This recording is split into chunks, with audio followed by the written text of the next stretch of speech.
I have a mug full of wine and a pile of books I'm getting rid of. Hi, I'm Casey, and I don't know what I'm doing. Today I am going to talk you through the 20 books that I am going to be unhauling. These are all going to be either donated to a local library or going to sell them to a local bookstore for credit. Probably donate them to the library, but we'll see. So like I said, I have 20 books that I'm getting rid of, and I have 4 designated piles of why I'm getting rid of them.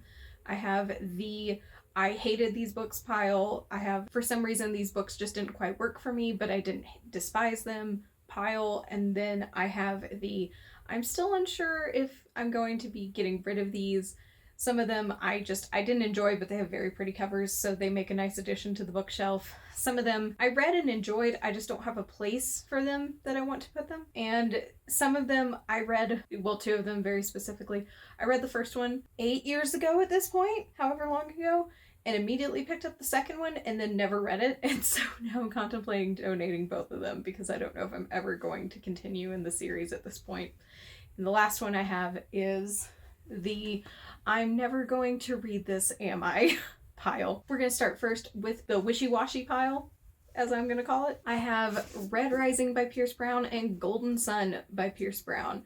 This is the series where I read Red Rising several years ago and 1 or 2 house moves ago, and I enjoyed it. I don't really recall much of the story, but I remember I enjoyed it quite a bit. And I immediately went out and picked up the sequel and then just never read it. And I tried to pick it up at the start of the pandemic, so the beginning of 2020, and I was like, oh, it'll be fine. I'll just jump into it. I'll remember it as I go. And no, I had no idea what was happening. I couldn't remember any characters. And I haven't gone back and reread the first one to go back into the second one. And I just don't know if I'm ever going to. So these are both in the wishy-washy pile, and I'll probably decide when I'm spring cleaning my shelves whether or not these are gonna be donated. Next I have Wakenhurst by Michelle Paver. I read this in 2020, I believe. It was part of the 2019 Goodreads Best of Horror, and I picked it up because it sounded interesting. I like gothic horror. I like, is the house haunted? Is it like, I like haunted house stories. I like witch stories. I like all of that. And the cover is just really pretty, which is why I haven't donated it yet. But this just didn't work for me. This was a 2-star for me, I believe. I just found it boring. It was really boring. I didn't really enjoy it. But the spine in particular is rather pretty, and it's had a nice place on my shelves, but I'm starting to run out of space, so I removed this to put books I actually enjoyed on it. And I don't know, it's so pretty, I don't want to get rid of it, but I don't have anywhere to put it right now. I'm gonna lump these next 2 together, even though they're not in a series, but they're both Christina Henry books. I have The Girl in Red and Lost Boys. I read The Girl in Red for the 2019 Goodreads Best of Horror, and again, this was a 2-star for me. I just didn't really jive with it. I guess I'm old. And I read Lost Boys several years before that. My husband's grandmother bought this for me for, I think, my birthday one year, and I read it. I was really excited about it. Everything I saw about this described it as like a teenage slasher set in the Peter Pan universe and kind of a retelling of Peter Pan, and I didn't find it gory or bloody or anything more than just boring overall. It was fine, but it wasn't anything that really excited me or compelled me. And I keep waffling between these 2. I've had these in the donate pile in our house for, I think, definitely Lost Boys I've had for about 4 years in the donate pile, and The Girl in Red I've had in there since shortly after I finished it. But I keep wanting to like Christina Henry, and if I like her, I'm gonna want to have a decent size collection of her books, even if I didn't enjoy them. I'm not sure if you can see, I have a Stephen King pile over here, even though some of these I fucking hated. So I like to collect authors' books as much as I can. So I keep wanting to like Christina Henry, so I haven't gotten rid of these, but this is probably going to be the year when I finally donate these 2. These are the last 2 I have for the wishy-washy pile, and these 2, again, I'm going to talk about together. They are Wishful Drinking by Carrie Fisher and Postcards from the Edge by Carrie Fisher. I enjoyed both of these.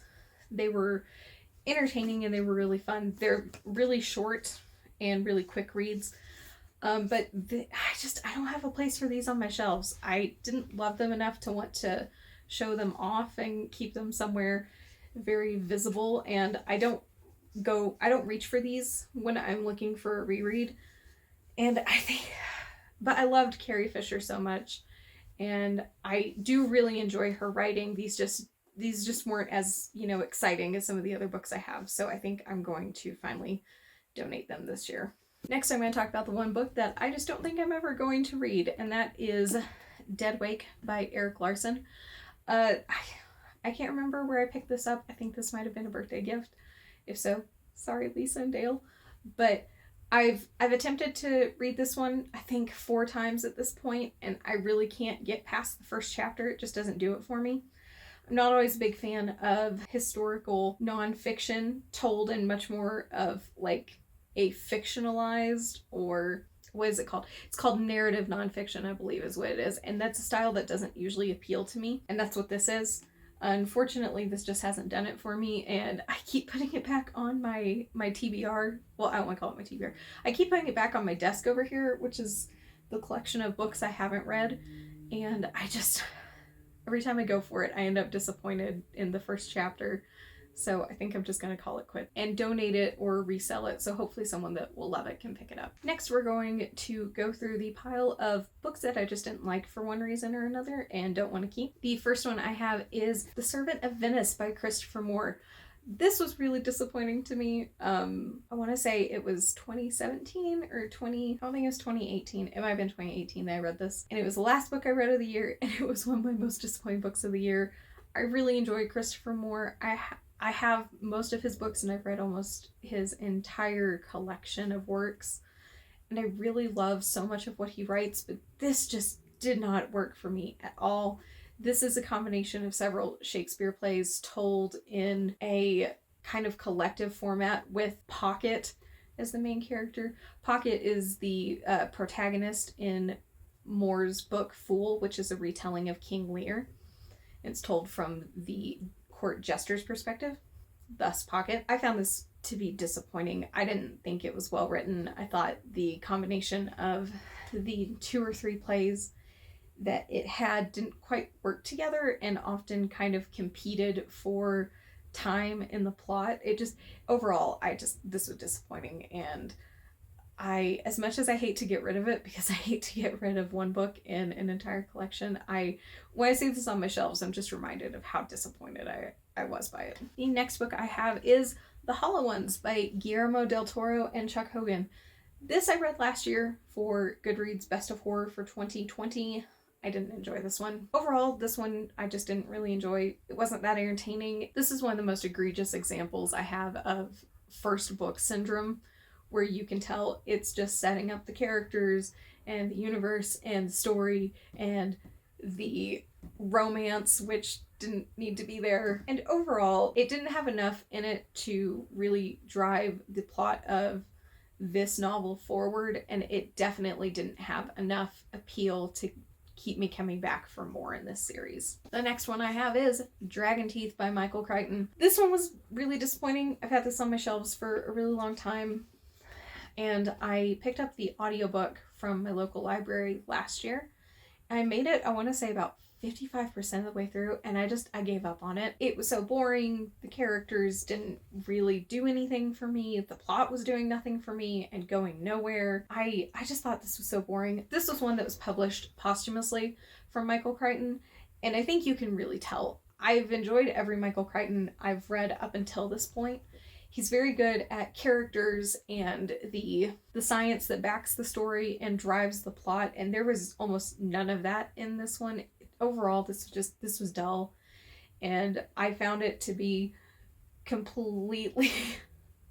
I was listening to it while baking one day, and I ended up making, I want to say, like 2 recipes of something, listening to over an hour of the audiobook, and I was like, oh my god, I didn't catch what any of that was, and that's when I decided to finally give up on it. The next one I have is Devolution by Max Brooks. This was another one I read last year for the 2020 Goodreads Best of Horror. I didn't love this one. It was a very fast read. I read it all in one day.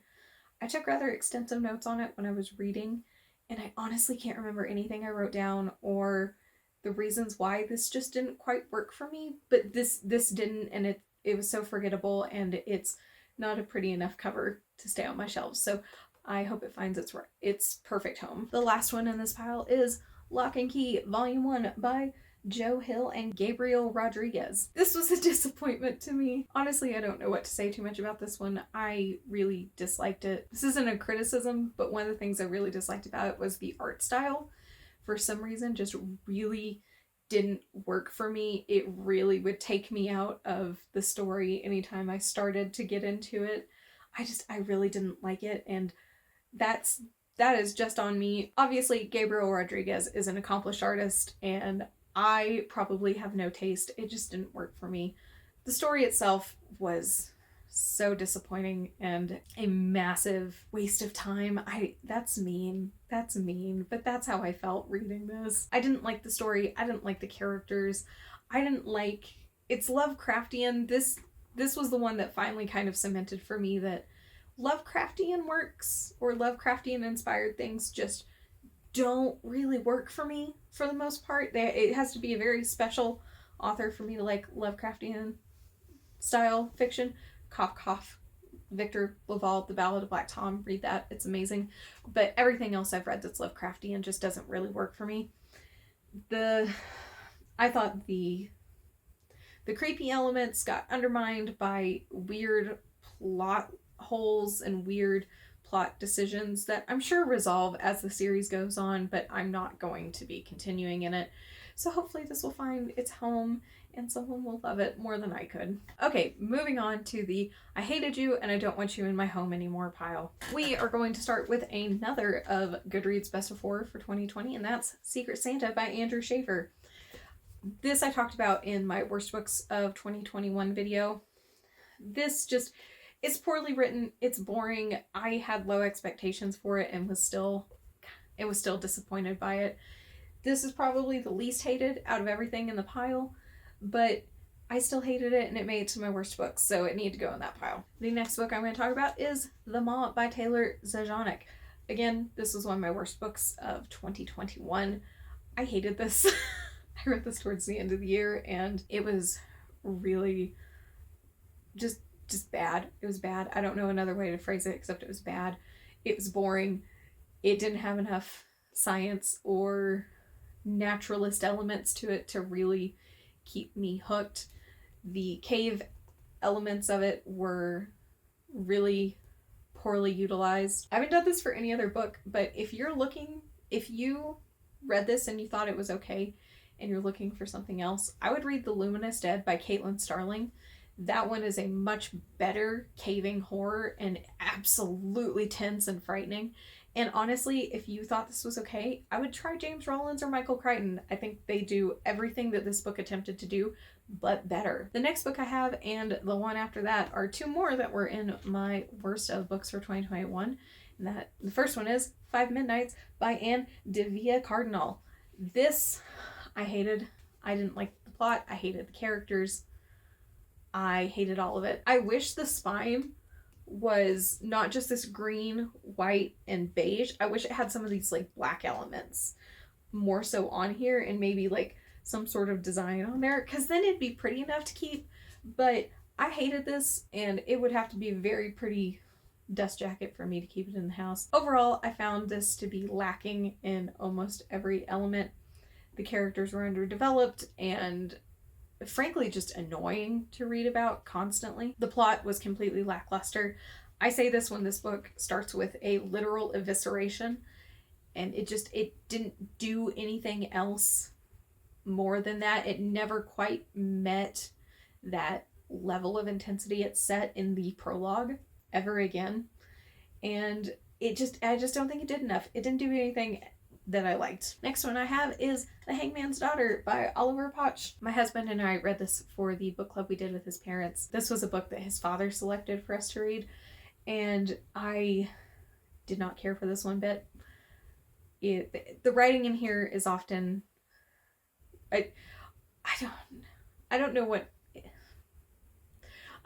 what else I could say about this book more succinctly or more concisely than I said in my worst of video. So if you want to hear me talk a little bit more about it, you can check that out. I will link that down below. The next book I have is A Cosmology of Monsters by Sean Hamill. This one I read again for a Goodreads Best of Horror. I think it was 2019 was the list that this one was on. This one started so strong for me. I was really enjoying it. I had no expectations for it. I bought it completely on a whim because I had gone through all the other books I'd already purchased for this.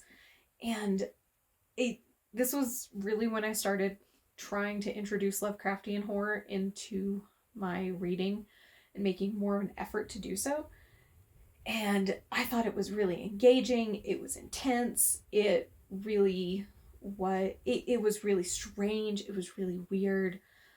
The relationship between, I need to find the main character's name because I've forgotten already. The main character between Noah and the creature was fascinating to read about until all of a sudden it took a turn.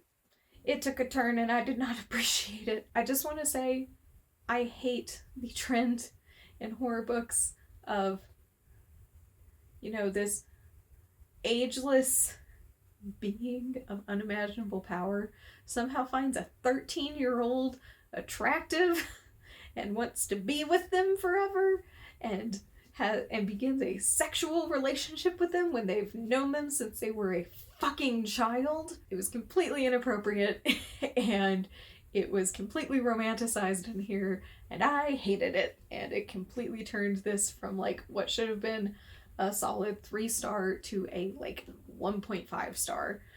It then just continues to devolve from there, and it absolutely upset and frustrated the hell out of me. The only reason I haven't donated it until now is because the cover is honestly really not necessarily pretty, but it's really engaging and really striking with the blue and the eyes here, the yellow eyes. And on one of our bookshelves that's not in this room, I have almost a full collection of primarily black dust jacket books. This fit in really nicely there. And this last year I finally found a book to replace this with, so that's why this is going to go find a different home. The next book I have is How Literature Saved My Life by David Shields. This is probably the worst book I'm going to read this year. Fingers fucking crossed. I would really hate to read something worse than this. I've done a long form review of this book, and again, that'll be linked down below if you want to watch the entirety of that and see a more full-fledged and a more concise review of this. Overall, this writing didn't work for me. Collage style writing does not work for me. It's cumbersome, quite frankly, and I'm really happy to get this off of my shelves, and I hope that this can find maybe its intended audience or just, make the library some money at a sale. The last book I have in the I hate it and I want it on my house pile is A God in Ruins by Kate Atkinson. I'm going to try to keep this rant concise, and I'm going to try to keep it small, but I don't know if I can do that because I have very strong feelings about this book. This is a companion piece to Atkinson's Life After Life, which is one of my favorite books of all time. I read that book, I cried, I laughed, I had such a genuine connection and reaction to Ursula and Teddy and everyone, and I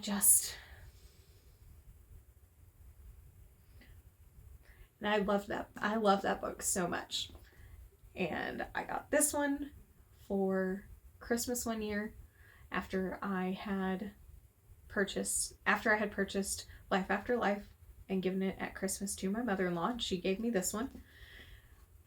This is such a disappointment. This is such a fucking roller coaster of emotion and trauma and nonsense. I am mad thinking about it.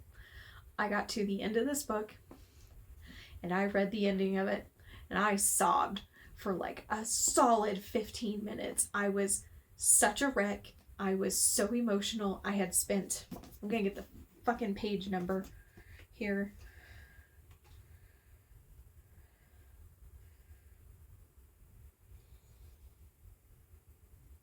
Are there not fucking page numbers? Okay, I have to count. My God.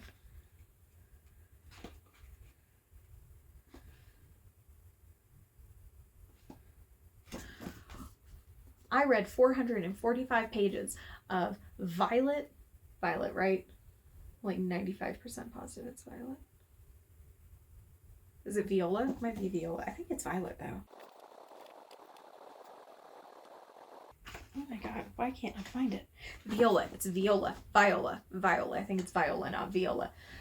I read 445 pages of Viola being the worst fucking person, being just completely unlikable, completely frustrating, complete and total bitch to everyone in her life. I'm trying not to shout because my window's open because I'm getting heated thinking about it. But I'm so mad. I'm so mad when I think about it.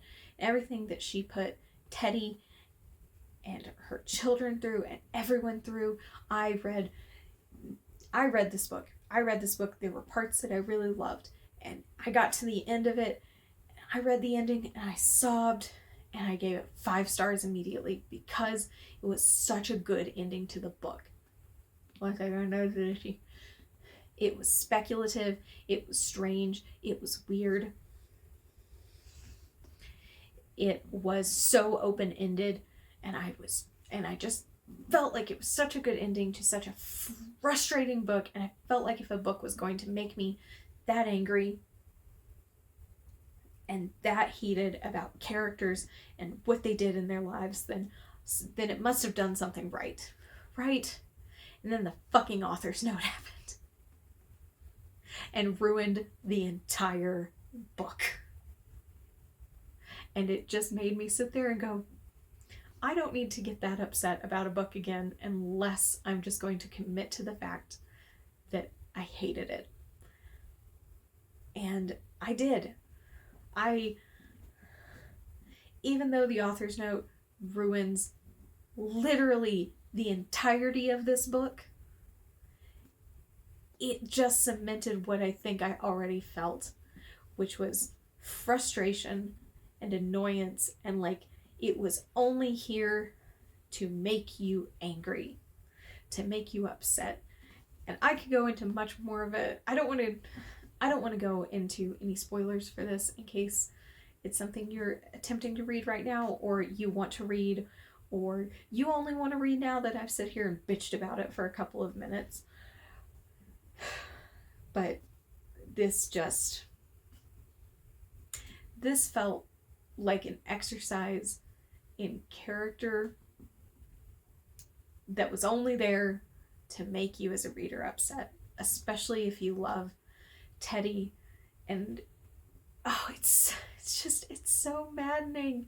There was more on Izzy and Sylvie and some of these characters that didn't get really fleshed out in Life After Life. They got more complicated and they became more real, and it just got mad about it, thinking about it, and it's getting the fuck out of my house. This is why I'm thinking this pile as the I hated it and I wanted it the fuck out of my house pile. Those are the 20 books that I am getting out of my house this year, probably sometime spring cleaning starts. If you've read any of these 20 books and you have your own thoughts and opinions that you want to share, please put them below down in the comments. I would love to see what you have to say about them. Anyways, don't watch this. Back and forth. Have a great day. Bye.